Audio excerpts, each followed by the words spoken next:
सीताराम सीताराम कहिए, सीताराम सीताराम सीताराम कहिए, जाहि विधि राखे राम ताहि विधि रहे। का सभी राम भक्तों को प्रातःकाल का जय श्री राम। इस सप्ताह जो लगातार श्री राम के ऊपर चर्चाएं होती रहीं, पूरे समाज में श्री राम को लेकर के जो चुनावी माहौल लगातार बनता रहा, उस चुनावी माहौल पर जो सामाजिक बंटवारा हमारे यहाँ पर हो रहा है, उस पर थोड़ी सी चर्चा आज हमको करनी है।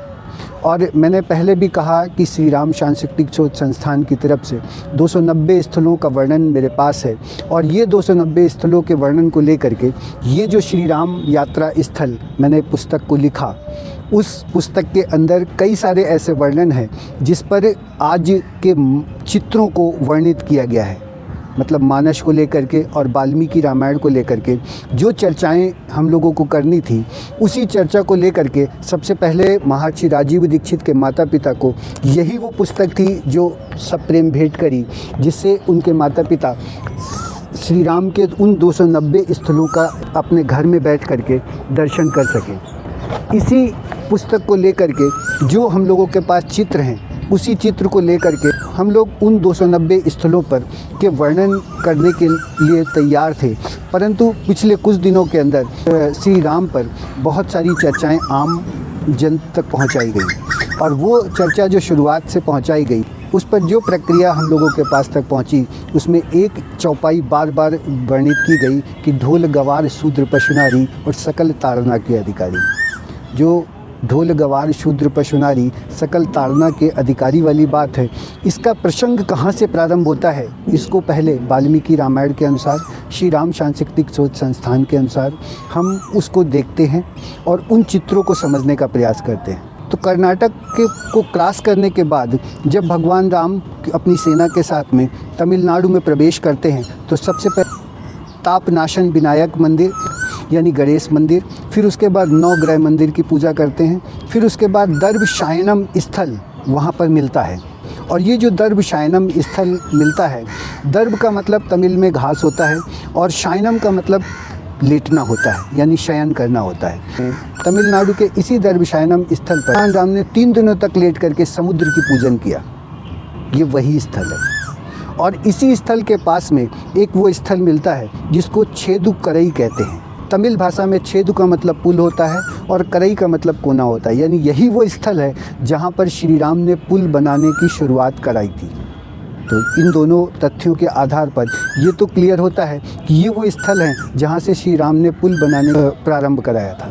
आज उस विषय पर चर्चा करते हैं जो बड़ा आम सा जनता के बीच में फैला हुआ है, और वो वाल्मीकि रामायण के अनुसार सर्वप्रथम करते हैं।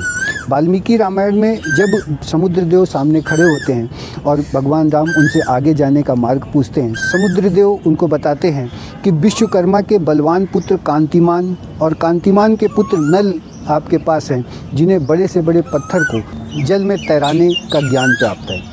तो वो जल में तैरा सकते हैं और इसको पुल यहाँ से निर्मित कर सकते हैं। तो ये बात तो वाल्मीकि रामायण के अनुसार है। इसी तरह से जब श्री रामचरितमानस में जो प्रसंग चालू होता है, उसमें भी यही है कि बिन ही न मानत जलद जड़ गए 3 दिन बीत, राम बोले राम सकोप बस भय बिन होए न प्रीत। तो दोस्तों, यहाँ पर जब भगवान राम का वर्णन आता है और उन्होंने क्रोध में आकर के उस लक्ष्मण से कहा कि लक्ष्मण जाओ धनुष बाण लेकर के आओ, इसको एक पल मात्र में अभी सुखा दूंगा, और जैसे ही ये सूखेगा हम लोगों को लंका तक जाने का आगे मार्ग मिल जाएगा।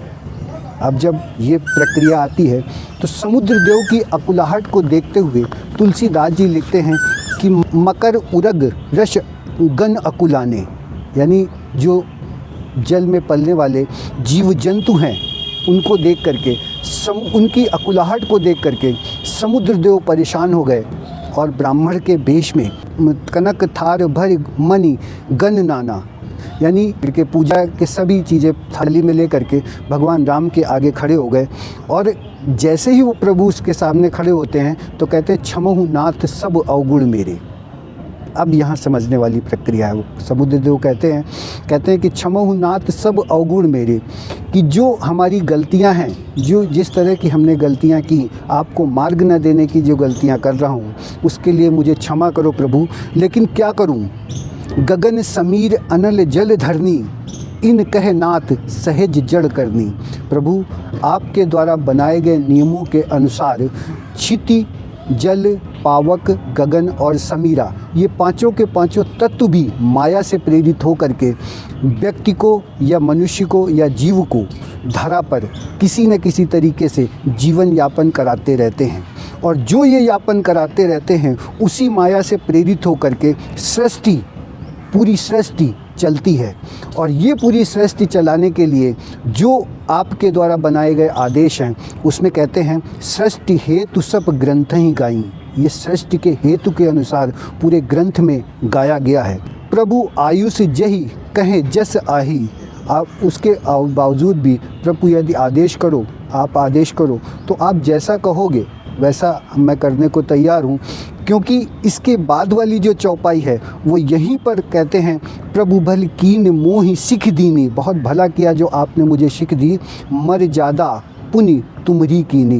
परंतु ये जो आप द्वारा बनाई गई पूरी मर्यादाएं हैं, जो आप द्वारा बनाए गए पूरे नियम हैं, उन नियमों का पालन करते हुए मेरी वही दशा होती है जैसे ढोल गंवार शूद्र पशु नारी सकल ताड़ना के अधिकारी।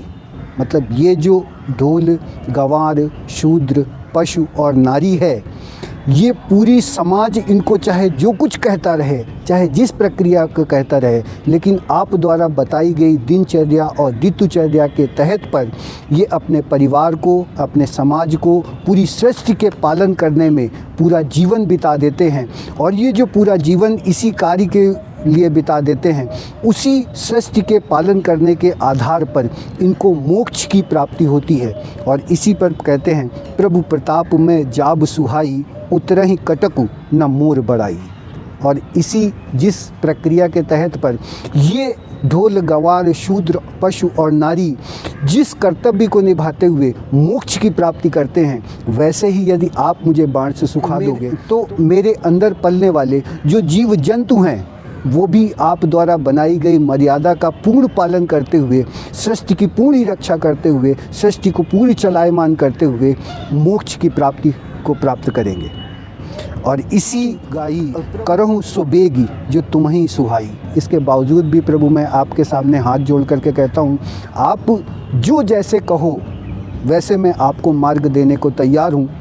आप जैसे कहो उस प्रक्रिया पर सृष्टि की चलाए रखने के लिए, सृष्टि का पालन करने के लिए यदि हमारे अंदर पलने वाले जीव जंतु सारे के सारे मोक्ष को प्राप्त होते हैं, तो फिर वैसे ही हम सब अपने कर्तव्य को निभाते हुए मोक्ष की प्राप्ति करेंगे। जैसे ढोल, गंवार, शूद्र, पशु, नारी अपने कर्तव्य को निभाते हुए आपकी बनाई हुई मर्यादा को, आपके बनाए हुए नियमों का पालन करते हुए मोक्ष की प्राप्ति करते हैं। दोस्तों, श्री राम के भक्तों, राम की इस गाथा से को सुनने के बाद जो दिल में प्रेरणा आती है, जो कर्तव्य, जो मार्ग हम लोगों को दिखाई देता है, उस मार्ग को सही दिशा में जा कर के, उस कर्तव्य को, उस दिनचर्या को सही दिशा में जा कर के जो राजीव भाई द्वारा बताए गए दिनचर्या और ऋतुचर्या का पालन करते हुए स्वस्थ रहने की प्रक्रिया है, ये वही प्रक्रिया यहाँ पर तुलसीदास जी ने वर्णन किया है।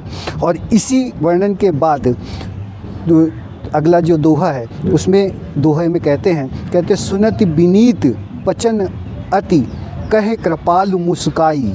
मतलब ये जो बिनती भरे हुए शब्दों को सुन करके प्रभु मुस्काए और मुस्कुराने के बाद बोले, जही विधि उतरहि कपि कटकु तात सो कहाऊँ उपाय। कि जैसे भी हमारी सेना उस पार जाए, वो तात बताओ कैसे हम लोग उस पार जाएंगे।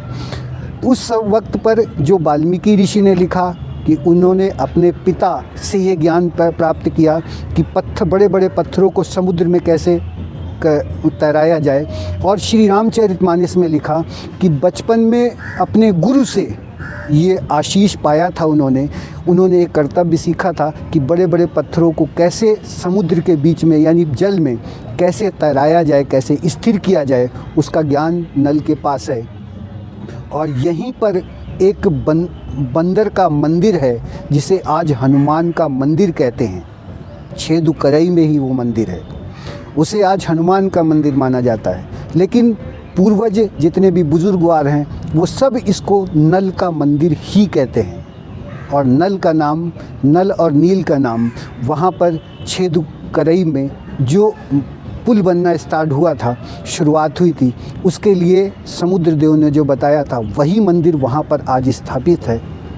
और इस प्रसंग से जो हम लोगों को प्रक्रिया मिलती है उसमें सबसे पहली बात आप बिल्कुल भारतीय शास्त्रों के अनुसार समझ में चलिए कि भारत का कोई भी शास्त्र कभी भी किसी को नीचा नहीं दिखाता, बल्कि उसको कर्म प्रधान बना करके, मनुष्य को कर्म प्रधान बना करके सृष्टि का पालक बनाने का प्रयास हर शास्त्र ने किया है। वो गीता हो, वो रामायण हो, वो श्री रामचरितमानस हो, रघुवंशम हो या अन्य कोई भी जो भारत के शास्त्रों, उन सारे ही शास्त्रों ने इस तरह का वर्णन सिर्फ सृष्टि के पालक के रूप में किया है। क्योंकि चरक ऋषि का एक वाक्य जो हम लोगों ने पढ़ा, जो राजीव भाई के जाने के बाद हम लोगों ने उसको जाना, उसको समझा, उसमें चरक ऋषि कहते हैं सृष्टि का पालनहार अगर कोई है तो वो मनुष्य है, और सृष्टि में प्रलय लाने वाला अगर कोई है तो वो मनुष्य है। क्योंकि सृष्टि का पालनहार वही है जो अपने शुद्ध कर्मों द्वारा, सात्विक कर्मों द्वारा सृष्टि की में प्रलय लाने से रोक देता है। तो मानव जीवन यदि अपनी सृष्टि को लगातार चलाता रहने का कर्तव्य निभाता है तो ही सृष्टि में प्रलय नहीं आती। तो इस वाक्यांश को, इस जो राजनीतिक पटल के तहत पर जो ये उठाया गया है उसको ज़रा देखें और उसको ज़रा समझें कि जब अंग्रेज़ों ने हमारे भारत के अंदर आ कर के कपड़ा बुनकरों के अंगूठे कटवाए थे, उस अंगूठे कटवाने का प्रकरण आज तक किसी राजनीतिक पार्टी ने नहीं उठाया। लेकिन धर्म को न जानने वाले सारे के सारे इन लोगों ने धर्म पर लगातार प्रसंग करते हैं, लगातार बयान करते हैं। जबकि तुलसीदास जी ने लिखा कि कलिमल ग्रसई धर्म सब लुप्त भये सदग्रंथ, दम्बिन फिर निज अल्पमति प्रकट किए बोय पंथ। ये वही दम्भी हैं जो लगातार अधर्म की स्थापना के लिए कार्य कर रहे हैं। तो राम भक्तों, राम की चर्चा करने से पहले अपने दिल को, अपने मन को साफ करके सात्विकता के आधार पर इस धर्म के प्रसंग को, कि इस धर्म की वैदिक गणित को जो हम लोग लगातार समझाते चले आ रहे हैं उसको समझने का प्रयास कीजिए। क्योंकि धर्म ही ब्रह्मांड की गणित है और वो ब्रह्मांड की गणित से सारे ही विषयों की जननी है। सभी को राम राम, सभी को जय श्री राम।